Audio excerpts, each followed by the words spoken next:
dispute over hail damage prompted one family to write Contact 6, and months later, their case is now going to court. Jenna Sachs with why their attorney says the damage should be covered by insurance. This is tonight's Contact 6 report. Ever since the clouds rolled in and the hail beat down, Nicole Mazias, we started off with a bad hailstorm, has been riding out the storm with State Farm Insurance. Every time I hear like a good neighbor, and I'm like, I would not want neighbors like that. On April 19th, 2023, Nicole and her neighbors in Jackson went out to survey the damage. We saw our back patio just peppered with granules. Granules from her shingles. A trusted contractor confirmed hail damage to Nicole's roof. So did State Farm's first adjuster. Then State Farm sent a second adjuster. He came down and said there was no damage. When Contact 6 first spoke with Nicole and her husband John in January, they said State Farm lowballed their roof damage claim.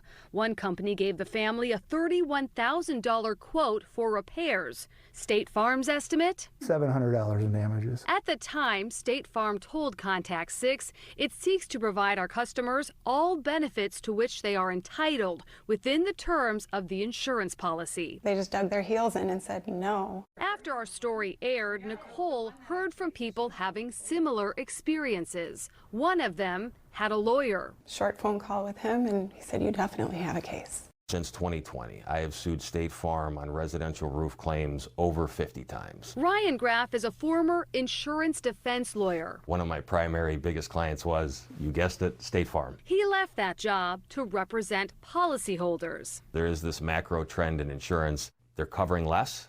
Your premiums are going higher and higher. Graff filed this suit on behalf of Nicole and John, accusing State Farm of breach of contract and bad faith. The suit argues a disconnect between what State Farm's policy says it covers for hail damage and how it trains staff to identify it.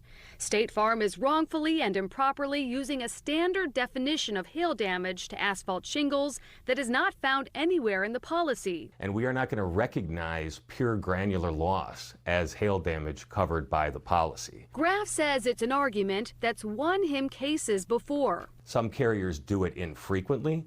State Farm does it constantly. The insurer tells Contact 6 State Farm is focused on being there for all our customers and committed to paying what we owe. We're prepared to share the facts and bring clarity and context to this matter. Since the matter is now in litigation, the appropriate place to do that is in a court of law. I'm optimistic. I am. Nicole's family paid $30,000 for a new roof, then switched insurance providers. When Nicole handed over her case to a lawyer, you might say the clouds parted. It was a huge relief because I spent so much time over the course of that year where I was just like, your turn. Nicole's case is in the discovery phase. If a judge decides that granular loss was covered by her policy, her case would go to a jury to decide whether the shingles were damaged by the storm.